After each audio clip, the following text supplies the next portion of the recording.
আমাদের মাথায় রাখতে হবে আমরা কিন্তু চারিদিকে ইন্ডিয়া দ্বারা পরিবেষ্টিত, ঠিক কিনা? চতুর্দিকে ভুল বলছি? একদিন বাজছে সমুদ্র আছে, হ্যাঁ না, সমুদ্রের একটা অংশের পরে তো আবার ইন্ডিয়ার সমুদ্র, তাহলে কি যাচ্ছে? আপনি সমুদ্রের একটা অংশ যেতে পারেন, তারপর তো আবার ইন্ডিয়ান সমুদ্র, ওখান থেকে ব্লক করে দেবে আপনাকে। তো চারিদিকে আমরা ইন্ডিয়া দ্বারা আবদ্ধ, আমাদের কিন্তু বের হওয়ার কোনো জায়গা নাই, এটা আমাদের মাথায় রাখতে হবে। একই সাথে আপনাদের আরেকটি বিষয় বলতে চাই, যেটা আপনারা সৈনিক, আমি সাধারণত যে প্রোগ্রামে যাই সেই বিষয়ের বাইরে কথা বলি না। আজকে যেহেতু আপনাদের সাথে কথা হচ্ছে সেদিন আমি সৈনিকের কথা বলছি।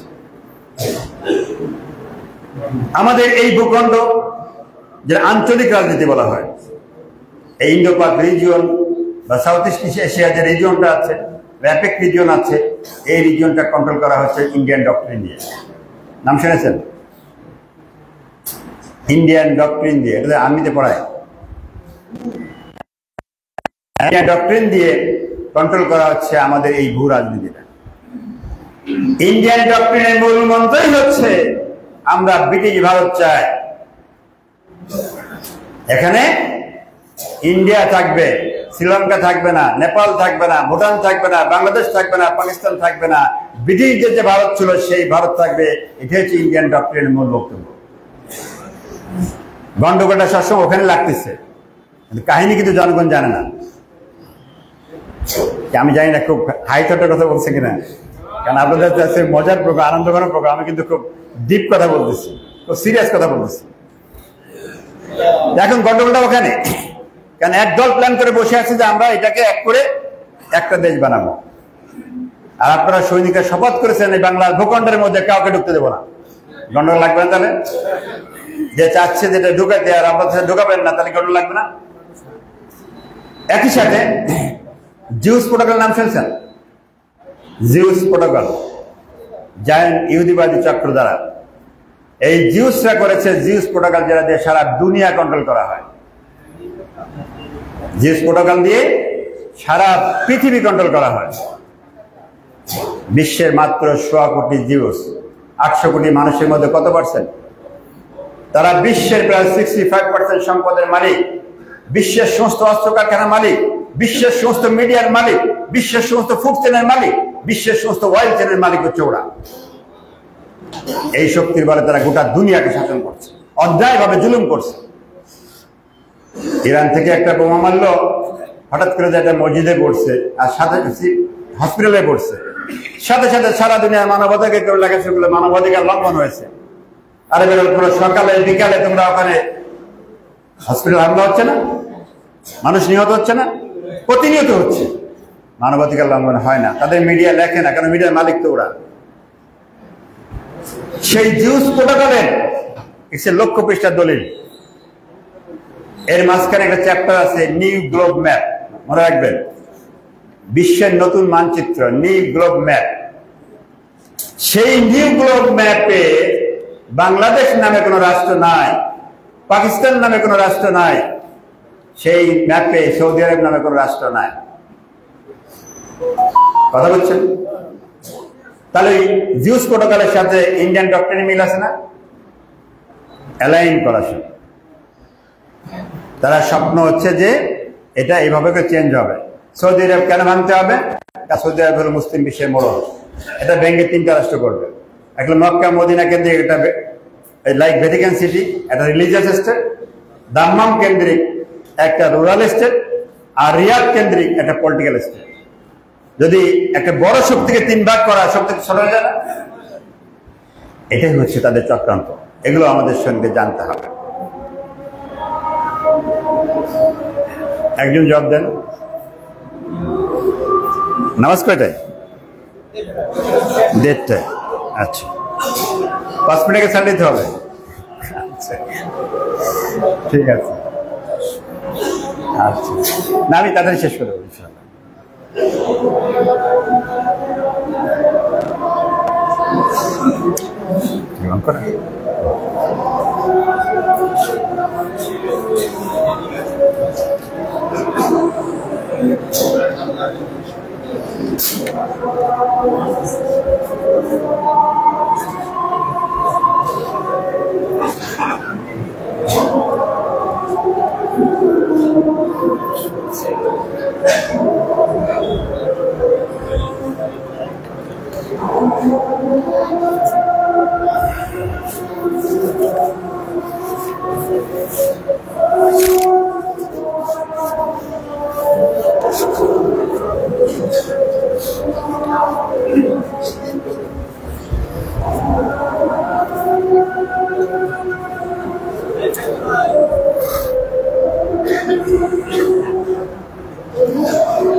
জি,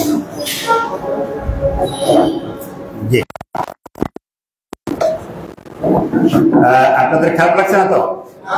খারাপ লাগলে শেষ করে দেবো। আচ্ছা,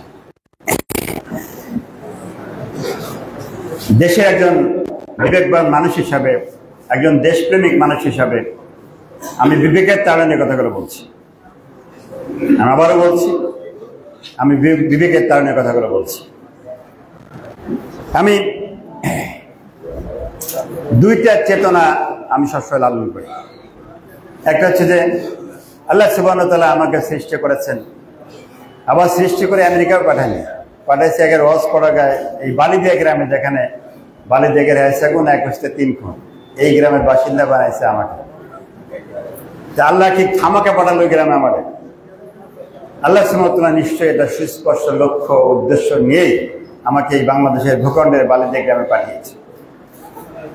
আমি বিশ্বাস করি আমি যদি সেই দায়িত্ব যথাযথ পালন করি, অর্থাৎ আল্লাহ সুবহানাহু ওয়া তাআলা আমার স্রষ্টা যা করতে বলেছেন তা যদি আমি করি, আর যা করতে না করেছেন তা যদি না করি, তাহলে আমি যে জান্নাতে সেই জান্নাতে আবার ফিরে যেতে পারবো। এটা আমার 1 নম্বর চেতনার জায়গাটা। 2 নম্বর, আমি বিশ্বাস করি আমার এই বড় হওয়ার পিছনে, আজকের যে অবস্থানে আসছে, এর পিছনে আপনাদের ঘামের টাকা জড়িত আছে। বালিদিয়া, মোহাম্মদপুর, মাগুরা তথা গোটা দেশের মানুষের ট্যাক্সের টাকা, ঘামের টাকা আমি বড় হয়েছি। হ্যাঁ, আমার বাবা মা হয়তো আমার পড়াশোনার পয়সা দিয়েছে, বা ওই স্কুল, কলেজ, ইউনিভার্সিটি তো আমার পারিবারিক প্রপার্টি না, ইটস এ পাবলিক প্রপার্টি, জনগণের ট্যাক্সের টাকা তৈরি হয়েছে। আমি যখন অস্ট্রেলিয়ায় পিএইচডি করেছি, আমার ফুল ফ্যামিলি সহ থাকা খাওয়ার বিশাল অ্যারেঞ্জমেন্ট করা হয়েছে এবং বাংলাদেশে আমার বেতনও জমা হয়েছে। এই সবই হচ্ছে জনগণের ট্যাক্সের টাকা। আমি যারা পরিষ্কার দ্ব্যর্থ করে বলতে চাই, এটা হচ্ছে জাতির কাছে আমার দায়, জাতির কাছে আমার লোন। আমার মৃত্যুর আগে আমার এই দায় পরিশোধ করা আমার ইমানি দায়িত্ব। I have to pay back to my nation. জাতির কাছে আমার দায়বদ্ধতা আছে। এই দায়বদ্ধ চেতনার জন্য এখানে বারবার ফিরে আসি, বারবার ফিরে আসবো ইনশাআল্লাহ। এখন আসি, আমি যেটা গোছাই নিয়ে আসলাম যে কথাটা, আমি যা বলেছি এটা ভয়ানক চিত্রের কথা বলেছি, আপনাকে ভয় পেয়ে গেছেন তাই না? এখন সলিউশনটা কি?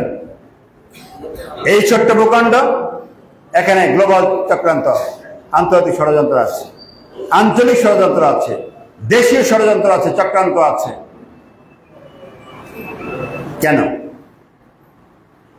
শিল্প বিপ্লবের আগে বাংলাদেশ ছিল বিশ্বের সবচেয়ে ভালো রাষ্ট্র, জানেন? ইতিহাস পড়তে হবে, ছাত্রদেরকে বলছি ইতিহাস পড়তে হবে। আজকের আমেরিকা যেমন সবচেয়ে আকর্ষণীয় রাষ্ট্র, শিল্প বিপ্লবের আগে বাংলাদেশ ছিল বিশ্বের সবচেয়ে আকর্ষণীয় রাষ্ট্র। কারণ তখন মানুষের মেইন ইনকাম সোর্স ছিল কৃষি, মেইন ইনকাম সোর্স ছিল কৃষি। আর বাংলাদেশ হচ্ছে একটা আল্লাহর পক্ষ থেকে গড গিফটেড নিয়ামত। এখানকার আলো, বাতাস, আর্দ্রতা, বৃষ্টি, মাটি এমন করে দেওয়া হয়েছে যে বিশ্বের সব ফসল এখানে হয়। এই জন্য এই এলাকাতে অ্যারাবিয়ানরা আসছে, ফরাসিরা আসছে, সব সভ্যতাকে এই বাংলা ভূখণ্ডে আসছে, দখল করেছে। বুঝা গেছে?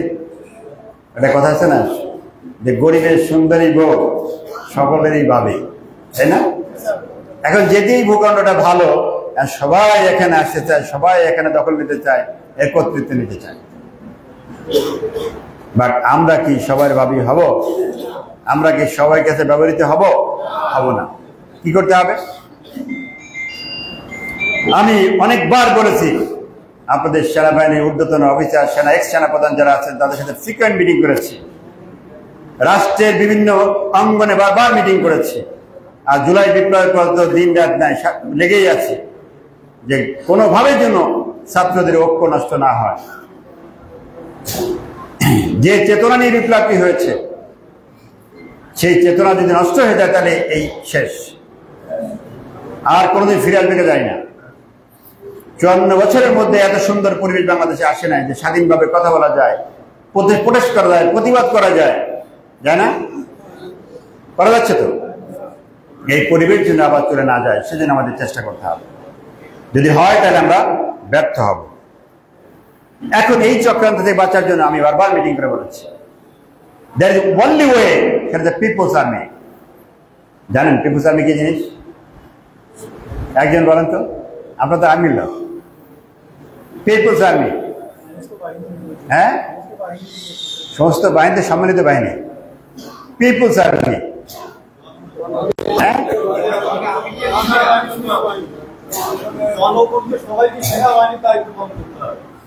কেমনি করবে তারা? জি, বুঝতে পারছি, ক্লিয়ার হয়েছে। ওনলি হয়েছে পিপুল আর্মি, পিপুলস আর্মি। বাংলাদেশের 18 কোটি মানুষ আমাদের বিশাল সম্পদ। আমরা সরকারকে বলেছিলাম বারবার করে, এই জুলাই বিপ্লবের 1 কোটি ছেলেকে আপনারা প্রশিক্ষণ দিয়ে দেন 6 মাসের, চাকরি দরকার নাই, প্রশিক্ষণ দিয়ে ছেড়ে দেন, অস্ত্র দিয়েন না, কিন্তু যখন লাগবে তখন ডাক দেবো, চলে আসো, অস্ত্র ক্যান্টনমেন্ট দেন, যুদ্ধ করো। আপনাদের তো প্রশিক্ষণ আছেই, কিন্তু আপনাদের সংখ্যা কত হবে সব মিলে, রিটায়ার এবং এক্স বর্তমান মিলে সংখ্যা কত হবে যারা বেঁচে আছেন বলতে পারবেন? খুব বেশি তো হবে না। 18 কোটি মানুষের মধ্যে আর কত হবে? এটা কিন্তু চায়নাতে আছে, এটা কিন্তু নর্থ কোরিয়াতে আছে, এটা কিন্তু রাশিয়াতে আছে, পিপুলস আর্মি। তাহলে আমরা বলেছিলাম যে এখন আপনারা আইন করে ফেলান যে ছাত্ররা পাশ করার পর তো চাকরি পায় না, সব কটা ক্যান্টনমেন্টে নিয়ে 6 মাসের প্রশিক্ষণ দিয়ে ছেড়ে, প্রশিক্ষণ কয় টাকা লাগে? প্রশিক্ষণ দিয়ে ছেড়ে দেন, অস্ত্র দেওয়া দরকার, কিছু দেওয়া দরকার নেই, এর মধ্যে ভালো লাগে চাকরি দিয়ে, সুযোগ থাকলে চাকরি দিয়ে, না দিলে অন্য চাকরি করবে, বাট ওর একটা ট্রেনিং থাকবে, ফিজিক্যাল ফিটনেস থাকবে, আর মনে বল থাকবে যে আমি কিন্তু অস্ত্র চালাতে জানি। আমি নিজে মাঝে হুঙ্কার দিই যে ভাই অস্ত্র তো জমা দিয়েছি, প্রশিক্ষণ তো জমা দেয়নি, প্রশিক্ষণ তো আছে, তাই না? এই যে মনোবলটা তাদের তৈরি হবে। আমরা যেখানে অবস্থান করছি জিও পলিটিক্যালি, ভূ রাজনৈতিক ভাবে যেখানে অবস্থান করছি, দ্যাট ইজ ওনলি ওয়ে আমাদের পিপুলস আর্মি লাগবে, না হলে এদেশের স্বাধীনতা সার্বভৌমত্বের গ্যারান্টি কেউ দিতে পারবে না। ভালো বুঝছেন? খুব কঠিন কথা বলছি, অনেক কঠিন, তাই না? যাই হোক, আমরা কঠিন থেকে সহজ কথায় আসি। আপনি দেখেন করোনার সময় একটা এক্সাম্পল দেয় যে মানুষ কিভাবে সার্ভিস দেয়। বিগত 2019 সালের ডিসেম্বর থেকে যে করোনা শুরু হলো, করোনার পরে ডাক্তাররা হসপিটালে ছিল, ডাক্তাররাই সেবা দেন না, ওটা পারা গেছে, ঠিক না? আমি ভুল বললাম? আমি যা সত্য কথা স্পষ্ট বলি, তাদের জেল জুলুম যাই হবে, কারণ জেল জুলুম অনেকবার খাচ্ছে। যখন তখনকার গভর্নমেন্ট এক পর্যায়ে হুঙ্কার দিল যে হসপিটাল না গেলে আমি সবগুলো বিদায় দিয়ে বিদেশি ডাক্তার নিয়ে আসবো, তারপর আমরা আস্তে আস্তে বিশাল ড্রেস ট্রেস পরে উজবুকের মতো করে হসপিটাল ডিউটি করতেছে। আমি ওই সময় বারবার লিখছি সোশ্যাল মিডিয়াতে যে করোনায় কয়টা লোক মারা গেছে, তখনও কিন্তু গুগলে সার্চ দিয়ে আমি বলতেছিলাম যে যদি মৃত্যুর হার সারা বিশ্বে চিন্তা করা হয় তাহলে এখনো করোনা 20 নম্বরে আছে। হার্ট অ্যাটাকে কত লোক মারা যায়, ইভেন বাংলাদেশে রোড অ্যাক্সিডেন্টে কত লোক মারা যায়, 1 বছরে বাংলাদেশে রোড অ্যাক্সিডেন্ট যত লোক মারা গেছে অতগুলো করোনা মারা গেছে। তিনটি এমন ভয়ানক কি আছে বাইরে, সর্দি কাশি জ্বর, আমি একদিন অফিস বন্ধ করি নাই। ওই সময় একটা কাহিনী বলতেছি, ইউকে একজন ডাক্তার 84 বয়স, রাষ্ট্র বলছে যে আমাদের ডাক্তার লাগবে, আমার তো ডাক্তার পর্যাপ্ত নাই, 84-এ উর্দি করে আবার ডাক্তারাইজেশন করছে। 84 বয়স একজন ডাক্তার, রিটায়ার প্রফেসর, ড্রেস পরে গাউন পরে হসপিটালে জয়েন করেছে। এটাই বলে মানবিক ডাক্তার, এটাই বলে জনদরদী ডাক্তার। সে মুসলমান কিনা আমি জানি না, সে ইমানদার কিনা জানি না, সে বেহেশত পাওয়ার চিন্তা আসছে কিনা আমি জানি না, সে মানবিক মানুষের সেবা করার জন্য এখানে সে আসছে। আমরা মনে করি আপনারা যারা আছেন, আপনারা রিটায়ার করেছেন, কিন্তু যারা সৈনিক বর্তমান বাহিনীতে যারা আছেন, আমি একটি জায়গায় প্রত্যাশা করবো যে মানবিক সেনা হতে হবে, মানবিক সেনাপতি হতে হবে, মানবিক সেনা কর্মকর্তা হতে হবে। যদি মানবতাবোধ না থাকে তাহলে অন্যায় করবে, জুলুম করবে, এবং সবচেয়ে বেশি চক্রান্তের জায়গা কিন্তু এখানে। ওই যে দুইটা কথা বলছি না, যারা গ্লোবাল মোড়ল, যারা রিজনাল মোড়ল, তাদের চক্রান্ত হয় কিন্তু এদের সাথে। আমি বুঝতে পারছি আপনাদের খারাপ লাগছে, আপনাদের বিরুদ্ধে কথা বলতেছি। এইসব চক্রান্ত হয় এই লেভেলে, কিন্তু উপরে উপরে হয়। বড় ব্যবসায়ী হওয়ার কারণে বড় একজন কর্মকর্তার কারণে, বড় বিজ্ঞানী হওয়ার কারণে স্বচক্ষে দেখার সুযোগ থেকে কথাগুলো বলছি, অভিজ্ঞতার থেকে বলছি। নিজে এবার হেড সাহেব আমার কাছে কম আসে নাই, এনএসআই হেড সাহেব আমার কাছে কম আসে নাই, হারুন সাহেব তো আমার কম জ্বালায়নি, বেনজির আমাকে কম জ্বালায়নি। ওই জায়গার থেকে অভিজ্ঞতা আলাদা বলতেছি, রাষ্ট্র কোথার থেকে কিভাবে চলে এটা স্বচক্ষে দেখেছি আমরা।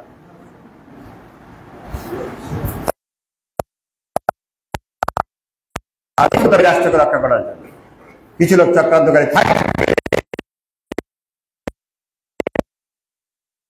থাকবে, এটা অস্বীকার করবে।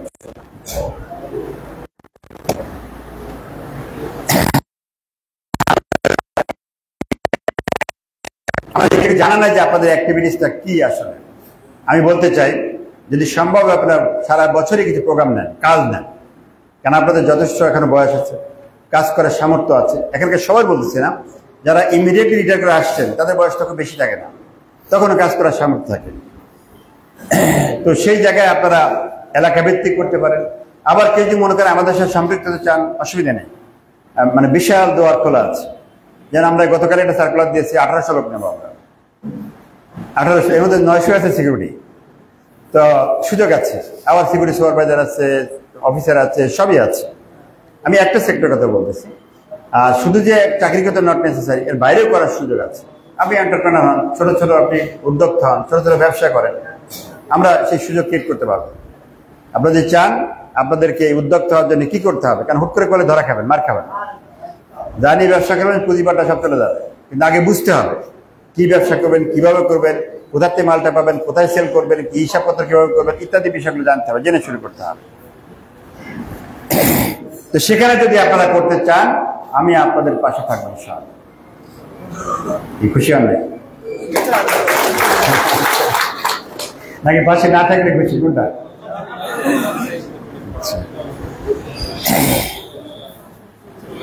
তো যাই হোক, আরেকটি কাজ দেখেন করা যায় কিনা, যদি আপনারা পারেন আমি এই সাপোর্টটা দিব। আমরা ছোটবেলায় দেখতাম, যখন স্কুলে পড়েছি 78 আরো আগে, সেই 70-এর দশক থেকে 80-81 পর্যন্ত এলাকা ছিলাম, তখন এলাকাতে কিন্তু ঝড় বৃষ্টি হলে ওই যে ইয়ে পড়তো না, বিদ্যুৎ চমকায়, যেটা ডাক পড়া বলে নাকি বলে, হ্যাঁ, থান্ডার স্ট্রোক। তো এটার মধ্যে কিন্তু অনেক লোক মারা যেত। তখন কিন্তু অসংখ্য তাল গাছ ছিল, এই তাল গাছগুলো কিন্তু এগুলো শোষণ করত। কেমন? এখন কিন্তু নাই, বলা যায় প্রায়ই শেষ, আপনি দেখি না খুব একটা। তা আপনারা একটা উদ্যোগ নিতে পারেন যে এটা একটা ভালো জিনিস হবে দেশের জন্য। যদি আপনারা যতগুলো সৈনিক আছেন, 1000 না কত আছেন, হ্যাঁ 4000, এই মাগুরাতে আপনারা প্ল্যান করেন যে 4000 তাল গাছ বানাবো। আপনি হয়তো দেখে যেতে পারবেন না, কারণ তাল গাছের গল্প আছে যে এক জনম লাগায় আর এক জনম তার সুফল পায়। পাক না, আমার নাতিপুতি খাক, কিন্তু আমি একটা বানাবো। অসুবিধা কোথায় বলে দিই, লাগানোর উদ্যোগ টাকা পয়সা আমরা দেবো, অসুবিধা নেই, সমস্যার মেনটেনেন্সটা। কারণ লাগালেন, গাছটা হলো, যদি আপনি মেনটেনেন্স না করেন, যত্ন না করেন, প্রত্যেকটা সার্টেন টাইপ আপনাকে একটা বড় করতে হবে। হ্যাঁ, একটু বড় হলে আর লাগবে না, ওই পর্যন্ত কেউ না দেখার কারণে হয় কি, ওটা আর হয় না, প্রজেক্টগুলো ফেল করে। তাহলে আপনারা যারা যারা দায়িত্ব নেবেন নিজের বাড়ির সামনে, ঠিক আছে, আমার বাড়ির সামনে 2টা দায়িত্ব নেবো, 2টার আমি ওই বাচ্চা মানুষ করার মতো, ওটা আমি 10 বছর লালন ইয়ে করবো, যাদের বাচ্চা আছে লালন পালন করবো। এরকম যদি 4000 তাল গাছ লাগাতে পারেন মাগুরাতে, আমি বিজ্ঞানী হিসেবে বলছি, এই থান্ডার স্ট্রোকে মানুষ মরা অনেক কমে যাবে। জিরো হয় বলবো না, মরবে না বলবো না, তবে অনেক অনেক কমে যাবে। পরিবেশের ভারসাম্য আসবে, পরিবেশ ভালো থাকবে। আর এই 2 তাল গাছের মাঝে একটা করে নিম গাছ লাগানো, কারণ পরিবেশের দিক থেকে আমরা অনেক দিক থেকে আমরা মানে কি বলবো আগাতে পারিনি, কিন্তু এই একটা জায়গায় আগাইছি। সারা দুনিয়াতে পরিবেশে আমরা 2 নম্বরে আছি। হ্যাঁ, বুঝছেন? উনি বলছেন আলহামদুলিল্লাহ, 2 নম্বর খারাপের দিক থেকে। 194টা দেশের ডেটার মধ্যে আমরা 192 নম্বরে আছি, মানে পিছন থেকে 2 নম্বরে। এত খারাপ পরিবেশ ঢাকা শহরে। তো সেই পরিবেশ রক্ষার জন্য প্লান্টেশনটা খুব জরুরি। সামাজিক বনায়ন, যেটা সোশ্যাল ফরেস্টেশন বলি আমরা, সামাজিক বনায়নটা খুব জরুরি। এই যে পাবলিক প্রপার্টি, আপনার প্রপার্টি মালিক হওয়া দরকার নেই, রাস্তায় লাগান, এই পাবলিক প্রপার্টি, কিন্তু সমাজ পরিবেশ সুন্দর থাকবে। আমি একটা এক্সাম্পল বললাম, এইভাবে করে যে আপনাদের অ্যাসোসিয়েশনের পক্ষ থেকে আপনারা উদ্যোগ নেন যে এরকম কিছু ভালো কাজ করার জন্য। এয়ার রাউন্ড আপনারা একটা প্রোগ্রাম বলেছেন, আমি শেষ করে দিচ্ছি। আপনারা একটা প্রোগ্রাম বলেছেন, সেই প্রোগ্রামে এগ্রি করেছি। আপনারা যদি আমি জানি না আপনাদের ভালো লাগছে কিনা, যদি ভালো লাগে তাহলে আপনাদের সাথে আবার আমরা সবাইকে নিয়ে বসতেছি, অসুবিধা নেই। এবার যদি 4000 লোক থাকে ইনশাল্লাহ আমি 4000 স্পন্সর করবো, অসুবিধা নেই ইনশাল্লাহ। কিন্তু সেখানে আপনারা চেষ্টা করেন যে সবাই মিলে সারা বছর ইয়ার রাউন্ড কিভাবে একটা ভালো কাজ করা যায় সে চিন্তা করেন। সারা বছর ইয়ার রাউন্ড কিছু প্রোগ্রাম থাকতে হবে। কাজ না থাকলে কি মানুষ সমিতি সংগঠন অনেক করে, কিন্তু যদি প্রোগ্রাম না থাকে, কাজ না থাকে, রেগুলার অ্যাক্টিভিটিস না থাকে, তাহলে কিন্তু ওইটা কিন্তু আর ফ্লারিশ করে না। একসময় কিন্তু মানুষ হতাশ হয়ে যায়, প্রোগ্রাম আসতে চায় না। এই জন্য সারা বছরই কিছু কাজ রাখেন আপনারা।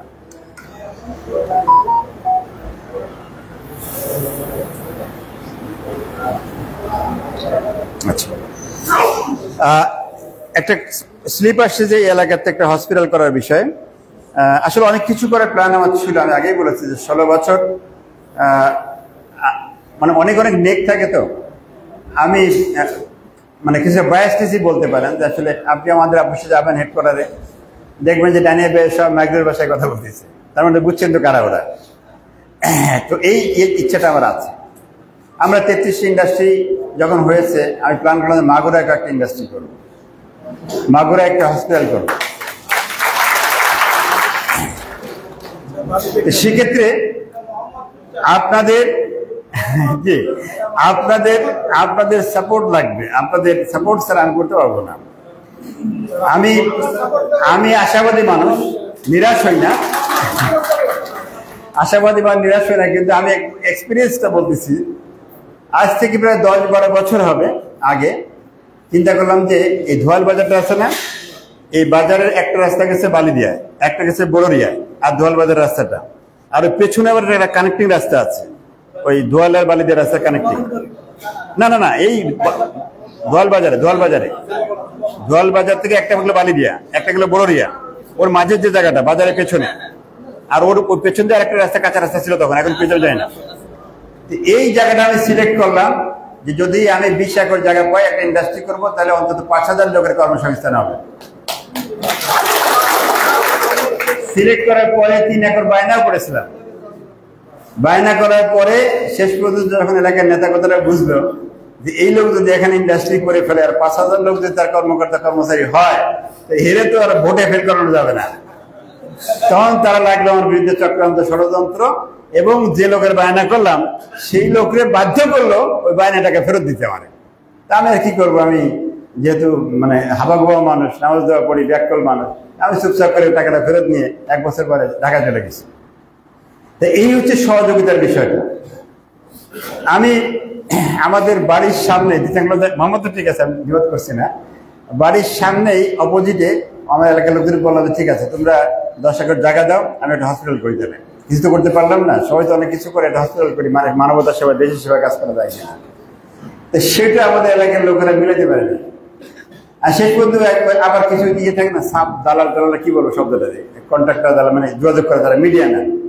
একজন বললো যে আপনি শতাংশ 5 লাখ টাকা দিন, তাহলে সব ম্যানেজ করে দেবো।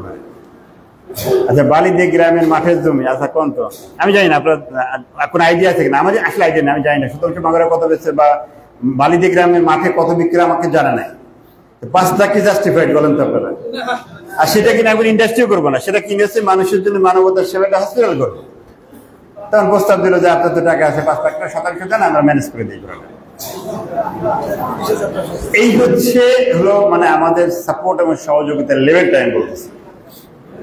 আমি থেমে নাই, তারপরে বাদ দিলাম মোহাম্মদ, ঠিক আছে মোহাম্মদের মাটি খারাপ, মানুষ খারাপ, বাদ দিলাম, চলে গেলাম মাগুরায়। মাগুরা সদরের কসুন্দি আছে না, এই কসুন্দির ওখানে ওই একই 3 দিকে রাস্তা, একদিকে হাইওয়ে। ওখানে দেখলাম যে 14-15, আমরা ডিজিটাল সার্ভে করলাম গোপনে, দেখলাম যে 15 একর জায়গা হয়। ওটা সিলেক্ট করলাম যে এখানে আমার ঘাটি গেল ইন্ডাস্ট্রি করবো, এবং এবার সিদ্ধান্ত নিলাম যে কাউকে বলবো না, গোপনে করবো। আগে সব কিনে টেনার পরে ইন্ডাস্ট্রি সেটা পার্টি ক্লাসে দেবো। তো গোপনে 8 একর কিনে ফেলছিলাম। এরপরে আবার যখন জানাজানি হয়ে গেছে তখন আবার একই চক্রান্ত, আর কোনোভাবেই আমি আর 1 শতক জমি কিনতে পারিনি। তারপর যাই করে 8 একর করে ইন্ডাস্ট্রি করলাম। করার পরে সময় বেশি হচ্ছে না, শেষ করছি। করার পরে আমাকে বিগত 2 বছর ধরে বিদ্যুতের কানেকশন দেওয়া হয়নি। আপনি বলেন তো আমি 30 কোটি টাকা ইনভেস্ট করে জমি কিনে ইন্ডাস্ট্রি করে বসে আছি, বিদ্যুৎ লাইন নাই। এই 30 কোটি টাকা আমার পার্সোনাল টাকা না। আমার বাবা তেমন চাষি ছিল, আমার বাবার টাকা না, কিন্তু আমি একজন বিজ্ঞানী ছিলাম, আমার কিন্তু পার্সোনাল টাকাও না। এই টাকার মালিক হচ্ছে অসংখ্য জ্ঞানী গুণী শিক্ষিত কৃষি শেয়ার হোল্ডার যারা, তারা আর হচ্ছে ব্যাংকের টাকা। 3 বছর কি আমাকে তাদের ডিভিডেন্ড বা আমাদের ব্যাংকে চার্জ দিতে হচ্ছে না? বলে আমাকে বিদ্যুৎ লাইন দেওয়া হলো না, আমি কি অপরাধ করেছি? আমি কি বাংলাদেশের মানুষ না? এদেশের জনগণ না? আমি কি চোর না বাটপার না কি? আমি আমার গ্রুপ গত বছরে 106 কোটি টাকা সরকারকে ট্যাক্স দিয়েছে। 106 কোটি শুধু ট্যাক্স দিয়েছে। কোথায় গেছে আমার ট্যাক্সের টাকা? কে পেয়েছে? কি উপকার করা আছে জাতির জন্য? কোন আনসার নাই, নো আনসার। আচ্ছা, তো আমি শেষ করে দিই।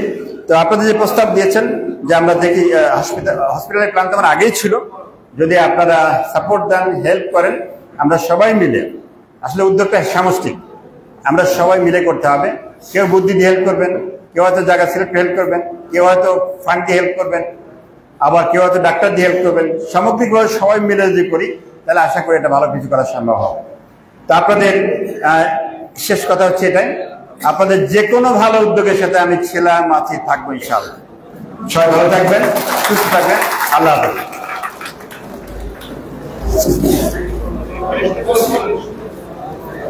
আমি আমাদের সকল আমাদের অনুষ্ঠানের প্রধানমন্ত্রী বিরোধী আমরা কেউ আত্মত্যাগ করবো না। আর এই পর্যায়ে এই অনুষ্ঠানের সভাপতি বক্তব্য রাখবেন সভার সভাপতি মোহাম্মদ